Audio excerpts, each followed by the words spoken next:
많은 어르신들이 이렇게 말씀하십니다.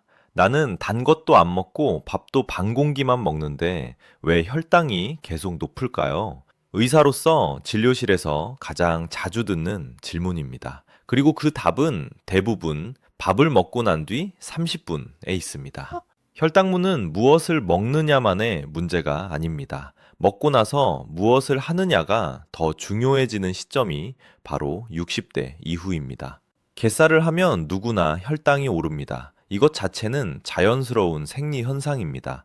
문제는 그 상승폭이 너무 크거나 너무 오래 유지될 때입니다. 이를 의학적으로 혈당 스파이크라고 부릅니다.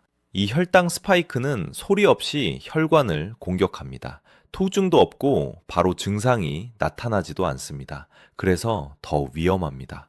특히 60대 이후에는 인슐린 분비 능력이 떨어지고 근육량이 줄어들어 혈당을 처리하는 속도가 눈에 띄게 느려집니다. 젊을 때는 같은 행동을 해도 큰 문제가 없었지만 지금은 같은 행동이 그대로 당뇨의 지름길이 됩니다.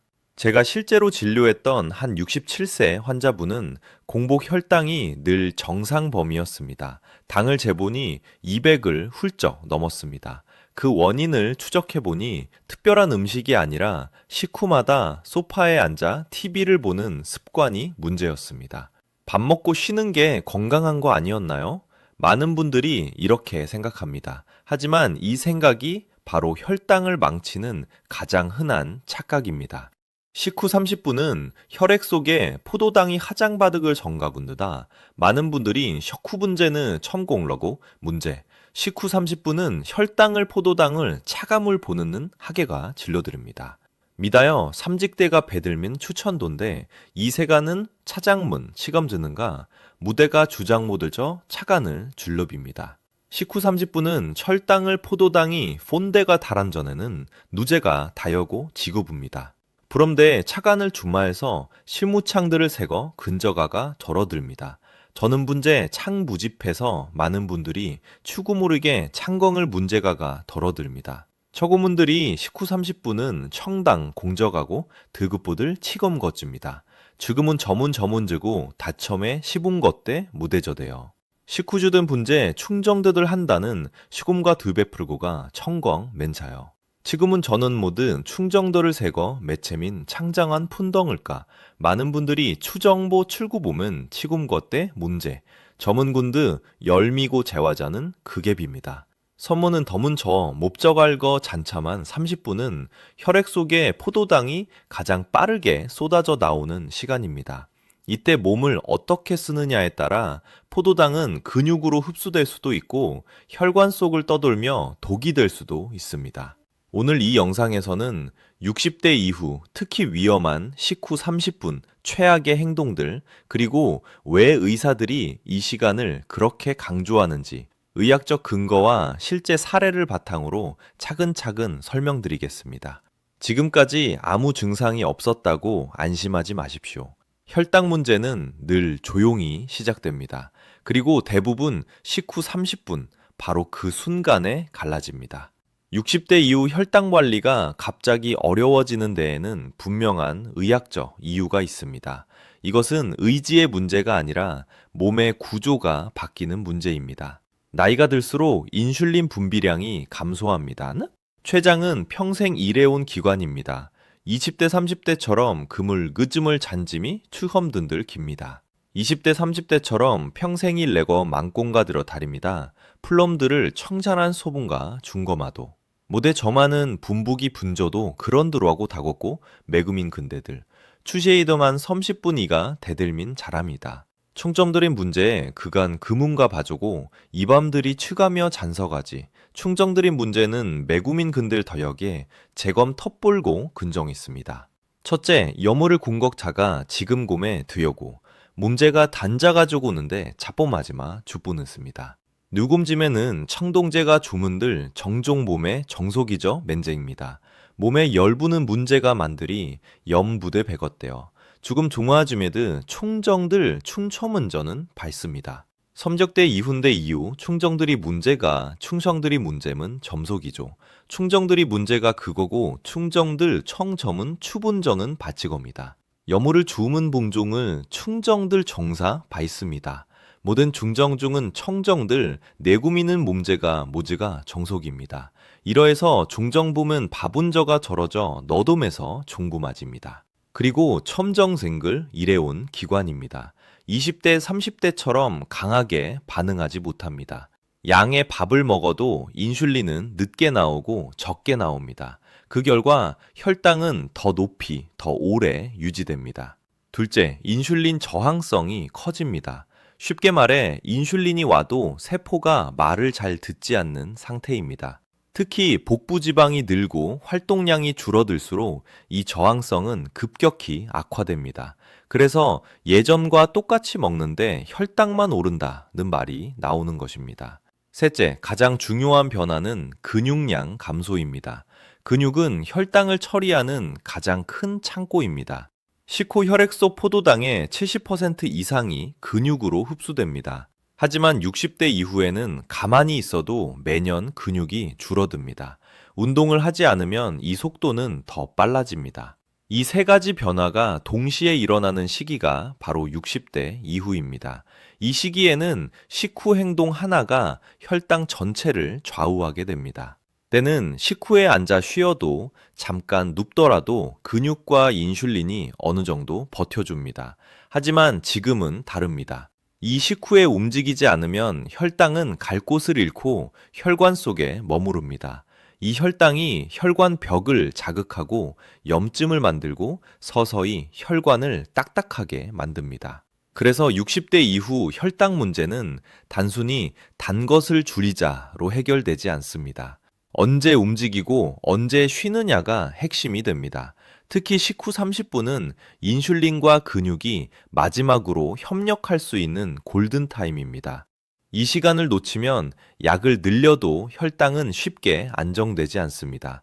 반대로 이 시간을 잘 쓰면 약 없이도 수치가 눈에 띄게 달라지는 분들도 많습니다. 다음부터는 많은 분들이 무심코 반복하는 식후 30분 최악의 행동들이 메리인 몸속에서 어떤 문제를 일으키는지 하나씩 짚어보겠습니다. 훗혈당 스파이크는 단순히 수치가 높아지는 현상이 아닙니다. 의사들이 이 현상을 무서워하는 이유는 증상 없이 장기를 파괴하기 때문입니다. 혈당이 급격히 오르면 혈액은 갑자기 끈적해집니다. 이 상태에서 혈관 안쪽을 덮고 있는 내피세포가 큰 스트레스를 받습니다. 내피세포는 혈관을 부드럽게 유지하는 보호막 같은 역할을 하는데 혈당 스파이크가 반복되면 이 보호막이 찢어지고 상처가 생깁니다. 이 상처는 곧바로 통증을 만들지 않습니다. 대신 염증 물질이 달라붙고 콜레스테롤이 쌓이기 쉬운 환경이 됩니다. 이것이 바로 동맥경화의 시작입니다. 특히 심장은 혈당 스파이크에 매우 민감합니다. 연구에 따르면 공복 혈당이 정상이라도 식후 혈당이 자주 180 이상으로 오르는 사람은 심근경색과 협심증 위험이 크게 증가합니다. 그래서 최근 의학계에서는 공복 혈당보다 식후 혈당 관리가 더 중요하다는 의견이 점점 많아지고 있습니다.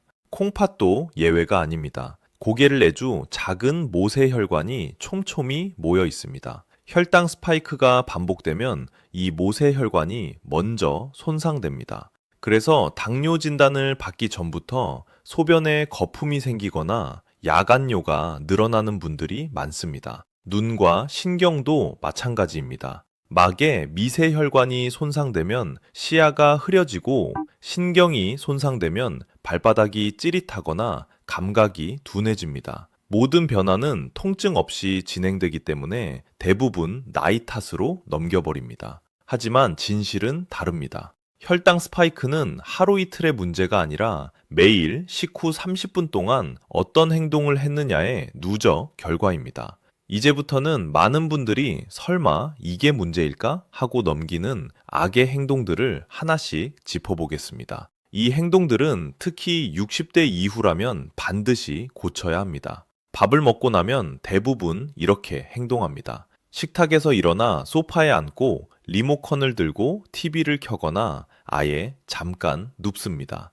장면은 너무 익숙해서 위험하다고 느끼지 못합니다.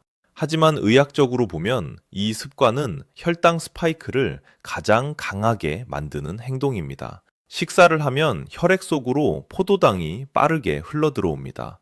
이때 근육이 움직이지 않으면 포도당을 받아줄 곳이 없습니다. 결국 포도당은 혈관 속에 머무르게 되고 혈당은 급격히 상승합니다. 특히 식후에 눕는 행동은 더 위험합니다. 몸이 복부장기로 몰리고 인슐린의 작용도 둔해집니다. 위와 장의 소화는 느려지고 혈당은 더 오래 높은 상태로 유지됩니다. 병원에서 식후 혈당을 재보면 같은 식사를 하고도 식후 10트 20분 가볍게 움직인 사람과 바로 앉은 사람의 혈당 차이는 매우 큽니다. 어떤 분들은 40to 50 이상 차이가 나기도 합니다. 60대 이후에는 이 차이가 더 커집니다. 더 커집니다. 그래서 밥 먹고 쉬어야 소화가 된다는 말은 60대 이후에는 반드시 다시 생각해 봐야 할 말입니다. 물론 식후에 격한 운동을 하라는 뜻은 아닙니다. 그저 가만히 있지 않는 것, 이것만으로도 큰 차이가 납니다. 집안을 천천히 걷거나 설거지를 하거나 가볍게 몸을 움직이는 정도면 충분합니다. 의사로서 분명히 말씀드립니다. 식후 30분 동안 앉거나 눕는 습관은 아무리 줘도 혈당을 안정시키기 어렵게 만듭니다. 건강을 위해서라고 믿고 있는 또 하나의 행동이 왜 혈당에는 독이 되는지 설명드리겠습니다. 어떤 어르신들이 이렇게 말씀하십니다. 과일은 몸에 좋잖아요. 밥 먹고 조금 먹는 건 괜찮지 않나요? 이 질후 30분이라는 시간대를 놓치고 있다는 점에서 위험합니다. 과일 자체가 나쁜 것이 아닙니다. 문제는 언제 먹느냐입니다. 식사를 막 끝낸 직후, 혈액 속에는 이미 탄수화물에서 나온 포도당이 올라오고 있습니다. 이 상태에서 과일이나 디저트를 추가하면 혈당은 한 번이 아니라 두 번 연속으로 상승하게 됩니다. 카스이를 의학적으로는 이중혈당 스파이크라고 부릅니다. 특히 바나나, 포도, 감, 귤처럼 당분이 빠르게 흡수되는 과일은 식후 혈당을 더 급격히 끌어올립니다. 조금만 먹었는데도 혈당이 높다는 분들 중 상당수가 반잉 후 바로 습관을 가지고 있습니다. 또 한 가지 문제는 식후에는 인슐린이 이미 분비된 상태라는 점입니다. 여기에 추가적인 당분이 들어오면 췌장은 다시 인슐린을 더 분비해야 하고 췌장 이 과정이 반복되면 췌장은 빠르게 지치게 됩니다. 60대 이후에는 췌장의 회복력이 떨어집니다. 그래서 식후 과일 습관이 몇 년만 반복돼도 프랑스 혈당이 점점 올라가고 결국 당뇨 전 단계로 넘어가는 경우가 많습니다. 그럼 과일은 아예 먹지 말아야 하나요?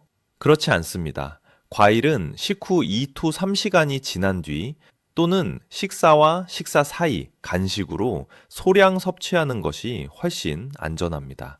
이때는 혈당이 어느 정도 안정된 상태이기 때문입니다. 의사로서 강조드립니다. 과일이 건강식이라는 사실보다 더 중요한 것은 혈당이 이미 올라가 있는 순간에 당을 더 얹지 않는 것입니다. 식후 30분은 과일을 먹기엔 가장 나쁜 시간대입니다. 다음에서는 운동이니까 괜찮겠지라고 생각하기 쉬운 행동이 오히려 혈당을 더 불안정하게 만드는 이유를 설명드리겠습니다. 많은 분들이 이렇게 생각합니다. 많은 분단은 혈당이 내려가니까 더 좋은 거 아닌가요?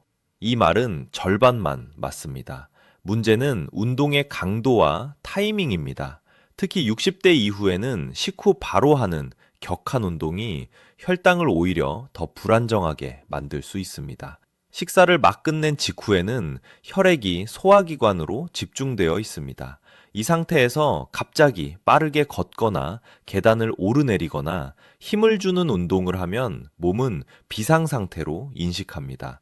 그러면 부신에서 아드레날린과 코르티솔 같은 스트레스 호르몬이 분비됩니다. 이 호르몬들은 혈당을 떨어뜨리는 것이 아니라 번호발 오히려 혈당을 더 끌어올리는 작용을 합니다. 즉 혈당을 낮추려고 한 행동이 반대로 혈당 스파이크를 키우는 결과를 만들 수 있습니다. 또 한 가지 문제는 위장입니다. 식후 바로 격한 운동을 하면 소화가 방해되고 속이 더부룩하거나 어지럼증, 심하면 가슴 두근거림이 나타날 수 있습니다. 이런 증상 때문에 운동을 아예 피하게 되는 악순환도 생깁니다. 특히 고혈압 질환이 있는 분들에게 식후 격한 운동은 위험할 수 있습니다. 혈압과 심박수가 동시에 올라가면서 심장에 큰 부담을 주기 때문입니다. 그렇다면 식후에는 어떻게 움직여야 할까요? 답은 아주 단순합니다.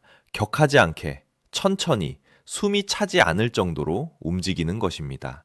대화를 할 수 있을 정도의 속도로 10도 20분 정도 걷는 것이 가장 이상적입니다. 30분은 운동으로 몸을 혹사시키는 시간이 아니라 혈당을 부드럽게 근육으로 보내는 시간입니다. 이 차이를 이해하지 못하면 열심히 해도 혈당은 좋아지지 않습니다. 다문에서는 많은 분들이 스트레스 해소라고 믿고 있는 한 가지 행동이 왜 식후 혈당에는 치명적인지 짚어보겠습니다. 식사를 마치고 나서 담배를 피우거나 소화에 좋다는 이유로 술을 한 모금 드시는 분들이 적지 않습니다. 특히 오랜 습관으로 굳어진 경우에는 이 행동이 혈당에 어떤 영향을 주는지 거의 생각하지 않습니다.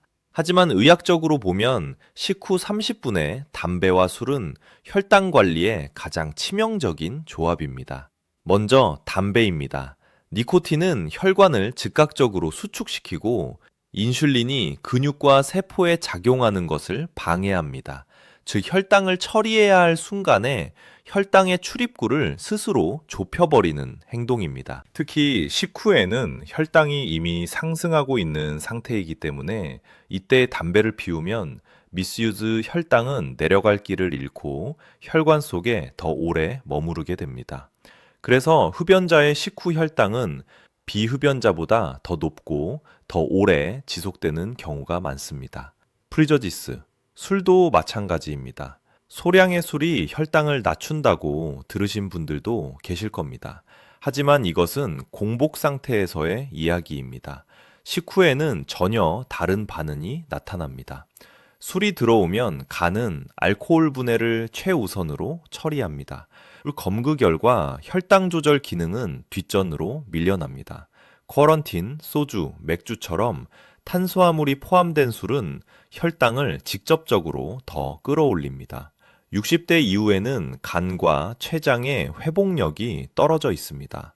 식후 술과 담배가 반복되면 혈당 조절 시스템 전체가 점점 느려지고 결국 약을 늘려도 수치가 잘 떨어지지 않는 상태로 이어집니다.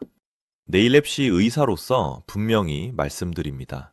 식후 30분 동안만이라도 담배와 술은 반드시 피하셔야 합니다. 이 짧은 시간만 지켜도 혈당 그래프는 눈에 띄게 달라질 수 있습니다. 이건 별거 아니겠지 하고 넘기기 쉬운 행동이 왜 혈당을 계속 불안정하게 만드는지 설명드리겠습니다. 식사를 마치고 나면 자연스럽게 손이 가는 것이 있습니다. 스마트를 틀고 몸은 거의 움직이지 않은 채 시선만 화면에 고정됩니다. 이 행동은 겉보기에는 휴식처럼 보이지만 혈당 관리 측면에서는 가장 교묘한 방해물입니다. 첫째, 화면에 몰입하면 몸의 움직임이 완전히 멈춥니다. 앞서 말씀드린 것처럼 식후 혈당을 처리하는 가장 큰 통로는 근육입니다. 하지만 스마트폰과 TV 앞에서는 근육이 거의 사용되지 않습니다. 그 결과 포도당은 근육으로 들어가지 못하고 혈관 속에 남습니다. 둘째, 화면 자극은 스트레스 호르몬 분비를 유도합니다. 뉴스, 자극적인 영상, 빠른 화면 전환은 몸을 미세한 긴장 상태로 만들고 코르티솔 분비를 촉진합니다. 코르티솔은 혈당을 낮추는 호르몬이 아니라 필요시 혈당을 올려 에너지를 확보하는 호르몬입니다. 즉, 식후 화면 몰입은 혈당을 더 올리는 방향으로 작용할 수 있습니다. 새싹이 사라집니다. 잠깐만 보자가 30분, 1시간이 됩니다. 이 골든타임을 통째로 놓치면 혈당은 이미 높은 상태로 고착화되고 뒤늦게 움직여도 효과가 크게 떨어집니다. 60대 이후에는 시자극에 대한 회복 속도가 느려집니다. 그래서 식후에 화면에 오래 노출될수록 피로감이 심해지고 저녁 혈당까지 영향을 받는 경우가 많습니다. 의사로서 권합니다. 식후 30분 동안만이라도 스마트폰은 내려놓고 TV는 끄십시오. 창문을 열고 집안을 천천히 걷거나 설거지나 가벼운 정리 정도면 충분합니다. 중요한 것은 화면에서 벗어나 몸을 쓰는 것입니다. 이제 최악의 행동을 4가지를 모두 살펴봤습니다. 다음에서는 이 행동들을 대신 적은져 대신을 궁제해요. 저는 벽온매도 자지는 됐습니다. 이 경험 충분해서 돔을 쓰는 것입니다. 다음에서는 이 행동들을 대신 저문도 대신은 가지고 멉니다. 저는 천분해서 충분해서 반은 듣습니다. 여들이 보였굽니다. 정엄 충분해서 돔을 씁니다입니다. 이제 최악의 행동 5가지를 모두 살펴봤습니다. 다음에서는 이 행동들을 대신할 수 있는 30분 혈당을 안정시키는 황금 원칙을 정리해 드리겠습니다. 앞에서 식후 30분 최악의 행동 5가지를 살펴봤습니다. 이제는 무엇을 하지 말아야 하는지가 아니라 무엇을 해야 하는지를 정리할 차례입니다. 이 5가지 원칙은 어렵지 않지만 지키는 사람과 그렇지 않은 사람의 혈당 그래프는 완전히 달라집니다. 식후 5to 10분 안에 가볍게 움직이기입니다. 식사를 끝내고 바로 움직일 필요는 없습니다. 10분 정도 지나면 몸을 일으켜 집안을 천천히 걷거나 간단한 집안일을 시작하십시오. 이 짧은 움직임이 혈당을 근육으로 보내는 스위치를 켭니다. 둘째, 숨이 차지 않는 속도를 유지하기입니다. 식후 운동의 목적은 칼로리 소모가 아니라 혈당 이동입니다. 대화를 하면서 걸을 수 있는 정도의 속도가 가장 이상적입니다. 숨이 차면 오히려 스트레스 호르몬이 분비되어 혈당이 다시 올라갑니다. 셋째, 최소 20분은 앉거나 눕지 않기입니다. 20분만 지나도 혈당의 급격한 상승 구간은 대부분 지나갑니다. 이 시간 동안만이라도 소파와 침대를 피하십시오. 이 작은 원칙 하나로 식후 최고 혈당 수치가 크게 낮아지는 분들이 많습니다. 넷째, 당분이 있는 음식은 이 시간에 피하기입니다. 과일, 요거트, 간식, 음료는 모두 포함됩니다. 조금쯤은 괜찮겠지라는 생각이 야크 스파이크를 반복시키는 가장 흔한 이유입니다. 다섯째, 화면 대신 몸의 감각에 집중하기입니다. 스마트업 숨, 다리의 움직임, 몸의 리듬을 느껴보십시오. 이것만으로도 스트레스 호르몬 분비가 줄어들고 혈당 안정에 도움이 됩니다. 이 5가지 원칙은 약을 늘리기 전에 반드시 먼저 점검해야 할 기준입니다. 실제로 이 원칙을 꾸준히 지킨 분들 중에는 30초 50 이상 낮아진 경우도 적지 않습니다. 마지 모든 내용을 하루 생활 속에서 어떻게 적용할 수 있는지 현실적인 식후 30분 루틴으로 정리해 드리겠습니다. 오늘 이야기의 핵심은 단순합니다. 혈대냐보다 먹고 난 뒤 30분을 어떻게 쓰느냐에서 갈립니다. 특히 60대 이후에는 이 30분이 하루 혈당의 흐름을 결정합니다. 다시 한번 정리해 보겠습니다. 30분 동안 반드시 피해야 할 행동은 바로 것, 과일과 디저트와 술, 스파트와 술, 담배와 가지는 모두 혈당이 갈 곳을 잃게 만들고 혈관 속에 오래 머물게 합니다. 반대로 오늘부터 바로 실천할 수 있는 가장 현실적인 식후 30분 루틴은 이렇습니다. 식사를 마치면 5to 10분 정도만 편하게 앉아 소화를 기다립니다. 그 다음 천천히 일어나 집안을 걷습니다. 숨이 차지 않을 정도로 대화를 할 수 있는 속도를 유지합니다. 설거지나 가벼운 정리도 좋습니다. 20분 정도 지나면 앉아도 괜찮지만 바로 눕지는 않습니다. 과일과 간식은 이 시간을 피하고 화면은 잠시 꺼두십시오. 하지입니다. 이 루틴은 돈이 들지 않습니다. 특별한 장비도 어려운 운동도 필요합니다. 의사로서 수많은 환자분들을 지켜보며 확신하게 된 사실이 있습니다. 혈당을 잘 관리하는 분들은 의지가 강해서가 아니라 순서를 바꿨을 뿐입니다. 반대로 약만 믿고 생활